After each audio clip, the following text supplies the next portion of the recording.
बोलिए प्रेम से श्री सद्गुरुदेव महाराज की जय। श्री सच्चिदानंद भगवान की जय।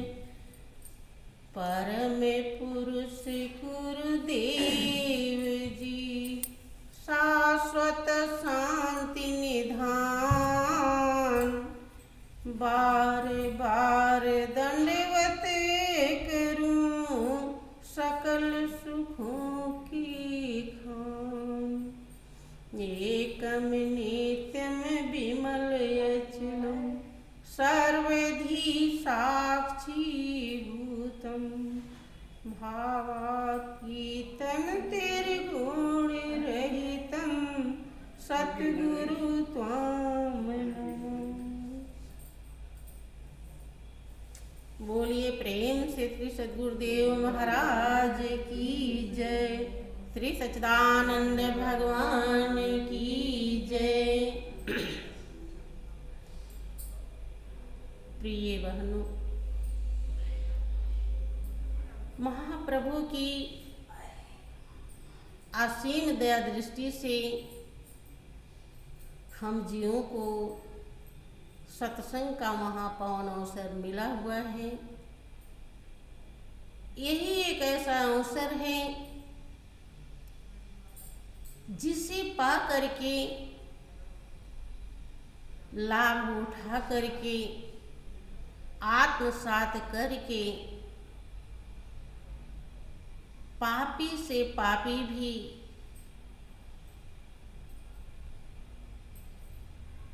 पावन बन गया, अधम से अधम भी अपनी जन्म जन्मांतर की डगमगाती नाव को किनारे लगा लिया। इतिहास साक्षी है। बशर्ते गौर करने की आवश्यकता है। सत्संग हमें धारण करना होता है, अपने हृदय में उतारना होता है। जो उपदेश महापुरुषों ने शास्त्रों में वर्णित किया है और समय समय पर आते हैं, समझाते रहते हैं, वैसा हमें अपने हृदय को बनाने की जरूरत होती है और बनाना ही सत्संग है। जब वैसा हम बना लेते हैं तो महापुरुष कहते हैं कि वो सत्य तो हरदम मौजूद है। हम इस दुनिया में आकर के तमाम प्रपंचों के कारण, विकारों के कारण उससे अपने को अलग महसूस करते हैं और महसूस करने के कारण हमेशा बेचैन, अशांत और दुखी रहते हैं। लेकिन जब सत्संग की वाणी को, उपदेश को हम धारण कर लेते हैं तो हमारा जीवन एक प्रकार से चमत्कारी बन जाता है। इस दुनिया में रहते हुए भी हम दुनिया से अनोखा बन जाते हैं, निराला बन जाते हैं। ये दुनिया की जितनी भी बाधाएं हैं, जितने भी विषय प्रपंच है, ये हमारा बाल बांका नहीं कर पाते। इतनी बाधाओं के होते हुए भी हम वहाँ पहुँच जाते हैं जहाँ पहुँचने के लिए हमको जीवन मिला है। ये बहुत बड़ा हमारे जीवन का चमत्कार है, बहुत बड़ा सत्कर्म है। और इसी कर्म के द्वारा हम अपने धर्म को धारण कर लेते हैं। बहनों, देखें कि पुण्य पुंज बिन मिलई न संता, और सत्संगत संस्कृत करयंता। जब तक पुण्य का ढेर इकट्ठा नहीं हो जाता, तब तक सच्चे संत नहीं मिलते। और जब सच्चे संत मिलते हैं, तब सत्य का पता चलता है कि जिस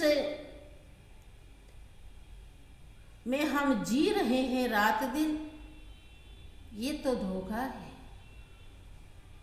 ये तो दुखदाई है, ये तो अपना नहीं है। हम अपने जीवन के लिए, अपने हित के लिए तो सत्य है, जो पहले भी था, आज भी है और आगे भी रहेगा। उसका जब संग हो जाता है, तो मीरा जी कहती हैं कि दिन दिन बढ़त सवायो। वो रत्न अविनाशी है, अपना है, शांति है, उसमें सुख है, आनंद है, और सारे विकारों दोषों को धोने वाला है। इसीलिए मीरा ने उस रत्न की जब पहचान करी, तो वो दुनिया के जितने भी धोखा वाला रत्न है, जो पल भर में साथ छोड़ देता है, आज लगता है कि मेरा है, और थोड़ी देर के बाद पता चला कि कुछ भी मेरा नहीं। सत्संग की प्राप्ति के द्वारा मीरा ने उस रत्न की पहचान करी, जो अपना है, जिसे पाकर के फिर कुछ पाना बाकी नहीं रहता। इसीलिए सब रत्नों को त्याग दिया, जिसे दुनिया रत्न कहती है। मीरा ने उसको बेकार समझा। जो वो है उसकी असलियत समझ में आई, तो उन्होंने कहा कि जन्म जन्म की पूंजी पाई और जग में सभी खोए। जग में तो जितना भी पूंजी है सब खोने वाला है, लेकिन जो सत्संग से मिला, सतगुरु से मिला, वो खोने वाला नहीं। वो दिन दिन बैठ जाए भैया को बैठने के लिए कुछ नहीं, नहीं कुर्सी पर ही बैठ जाए भैया, नहीं वो बिछा दीजिए।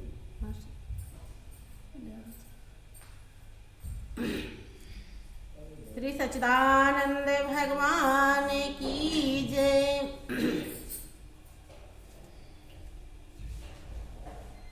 प्रिय भाइयों बहनों, महापुरुष कहते हैं कि सत्य की परख होने के बाद जितनी प्रीति प्रथम लगती है, उतनी अगर अंतिम श्वास तक हम निभा दें, तो किसी ने अपने अनुभव को व्यक्त किया है कि जितनी प्रीति प्रथम लगे, उतनी निभावे तोड़, अपने को तो कौन कहे, तारे पुरुष करोड़। लेकिन सतगुरु की सानिध्य के मर्म को, संग के मर्म को जो नहीं समझ पाता है, उसकी प्रीति छीज जाती है, घट जाती है। और जब घट जाती है तो उसका अपना ही नुकसान होता है। क्योंकि भाइयों बहनों, इस संसार में जो स्वधर्म है, अपना धर्म है, आत्म तत्व में स्थिर होना, वही है अपना, वही जीने की कला है, और वही जीवन में चार चांद लाता है। इसके अलावा जो कुछ भी दुनिया में है वो केवल राह खर्च है, मंजिल नहीं है। देखें किस तरह से हम अगर अपने भाव को संभाल के रख लें, संभालने लायक बन जाएं, संभालने लायक बनने के लिए ही सतगुरु की शरण की आवश्यकता होती है। आप लोग हमेशा सुनते हैं कि अगर एक्सीलेटर ही खाली रहे, ब्रेक न रहे, तो गाड़ी कहीं के कहीं चली जाएगी। इसलिए दोनों जरूरी होता है। हमारा जो अध्यात्म जगत है, जो सतगुरु से मिलता है, वो सतगुरु की सानिध्य से ही आबाद रहता है। अब जब वो आबाद रहता है तब हम दुनिया के क्या कहेंगे धोखे से हम बच जाते हैं। वो हमको संभाल लेता है। अगर वही हमारे दिल से हट गया तो हम फिर एक प्रकार से अनाथ हो जाते हैं। किस प्रकार से देखें, एक समय का प्रसंग आता है, एक सबली नाम की भक्त हुई है जो मुसलमान जात में पैदा हुई थी, लेकिन उसके संस्कार मानवता का था, आदमीयता का था, इंसानियत का था। ऐसा संस्कार कमा के आई थी जिसके अंदर हिंदू मुसलमान का कोई भेद नहीं था। वो ये जानती थी कि बनाने वाला एक है, सबको चलाने वाला एक है, और वो हर जगह समाया है। तो फिर भेद किस बात की? तो वो क्या करती थी कि जब संत कहीं भी आते थे आस पास में, पड़ोस में, तो वो सत्संग सुनने के लिए सब काम छोड़ करके चली जाती थी। क्योंकि भाइयों बहनों, हमारी आत्मा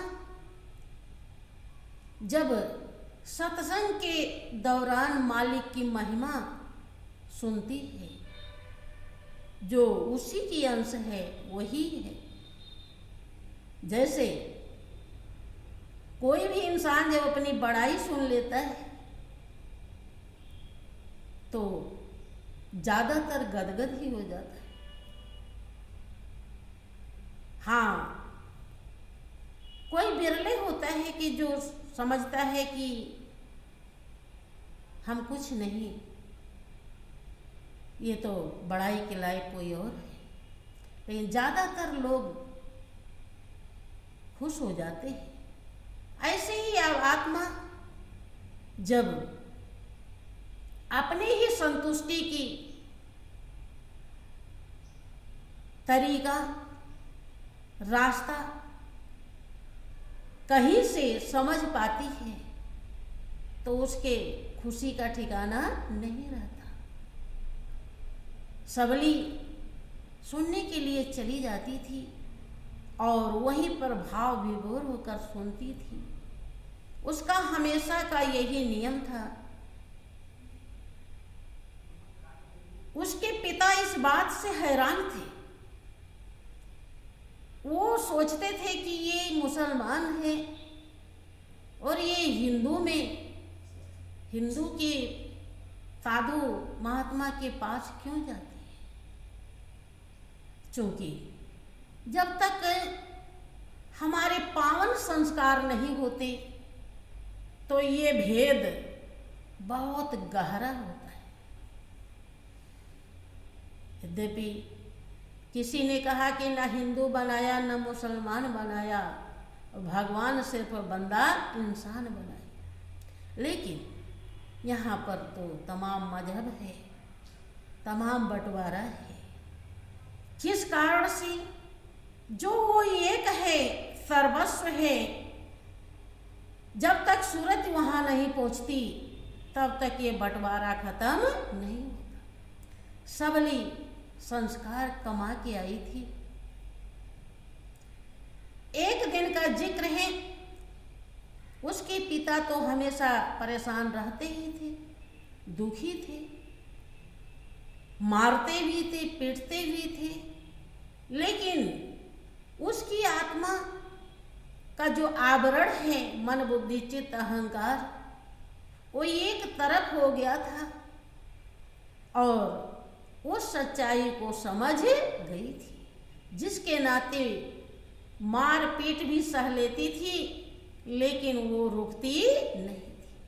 वो ये जानती थी कि जीवन का नफा इसी में है, फायदा इसी में है, संतुष्टि इसी में है, शांति इसलिए वो जरूर जाती। एक दिन संत लोग आए और प्रोग्राम रखा जंगल के किनारे। जंगल के किनारे सत्संग फरमा रहे थे संत, और सबली देखती है कि पिताजी अब नहीं है, तो धीरे से चुपके से उठती है और सत्संग में पहुंच जाती। जब वहां पहुंच गई तो सुनने में एकदम भाव विभोर हो गई। उसे होश भी नहीं कि पिताजी अब आ गए होंगे और अब हमको जाना चाहिए। कभी कभी आप लोग देखते होंगे कि कुछ लोग बातें करने में लग जाते हैं, तो देखते हैं कि तो 2-3 घंटा बीत गया और अब ये टाइम हो गया। क्यों? क्योंकि उन्हें बात में ही आनंद आ रहा था कि बातों ही बातों में बीती रही उमरिया। लेकिन जो इस बात से उपराम हो जाता है वो तो हमेशा चौकन्ना रहता है कि हमको कहाँ स्थिर होना चाहिए, कहाँ से हम धोखे से बचेंगे। एक एक पल उसके लिए बहुत कीमती होता है। और जब वो मिलता है तो नंदा नाई भी भूल गए थे कि हमें किसी का पांव दबाना है, तो ऐसे वो भी भूल जाती है। और उसके पिताजी घर पे आते हैं, देखते हैं कि सबली तो है ही नहीं। वो जान गए कि वो गई जरूर है, कहीं सत्संग हो रहा होगा। पता किया तो पता चला जंगल के किनारे प्रोग्राम है। अब मंसूर को भेजा, सबली के भाई मंसूर थे कि बेटा जाओ, उसे इतना मारना और बाल पकड़ के घसीटते हुए ले आना, खूब मारना, उसे मार ही देना है। वो मानती नहीं है। भाइयों बहनों, देखो किसी चीज की लोगों को लत लग जाती है तो मनुष्य की जिंदगी पाकर के लोग गोल्डन चांस को, सुनहले अवसर को जो एक बार मिला है बार बार मिलता नहीं है, लोग कहाँ कहाँ गंवा देते हैं। कोई बिरले माँ का लाल होता है जो समय की परख कर पाता है कि आदमी बलवान नहीं, समय बलवान होता है। कि दांव का चूका फिर मारता है और समय का चूका सिर मारता है। समय बहुत कीमती है और जिसने समय का सदुपयोग किया उसे जीवन की कीमत मिल जाती है। फिर क्या होता है कि मंसूर देख रहा जाकर के कि बड़ी भीड़ है, बहुत जनता आई हुई है, उसको हिम्मत नहीं पड़ी कि उस भीड़ में से जाए और सबली को घसीटे। देख तो लिया कि सबली आगे बैठी हुई है, पहले ही जा चुकी थी, भीड़ नहीं आई थी। तो वो जंगल के झाड़ी में वहीं छुप जाता है। उसके मन में ख्याल आता है कि जरा देखें तो पिताजी हमारे इतने नाराज हम बहन पे क्यों होते हैं, हमारी बहन कौन सा कर्म खराब कर रही है, जरा देखें तो यहाँ क्या होता है। वो चुपचाप झाड़ी में बैठ करके और ध्यान से सत्संग सुनने लगा। संत की अमृतमयी वाणी से उसका हृदय भाव से भर गया। उसे होश ही नहीं रहा कि मैं किस लिए आया हूं, मुझे क्या करने के लिए भेजा गया है। कि लाली मेरे लाल की जित देखो तिल तिलाल, और लाली देखन मैं चली मैं भी हो गई लाल। अब तो उसकी खुशी का ठिकाना न रहा। वो जंगल में झाड़ी में छुपा है। जब सत्संग महाराज जी ने फरमा लिया तो कहते हैं कि भाई झाड़ी में एक कुत्ता बैठा हुआ है, उसे भी प्रसाद दे देना। लोगों को लगा कि कौन कुत्ता है। मंसूर भी इस बात को सुन रहा था।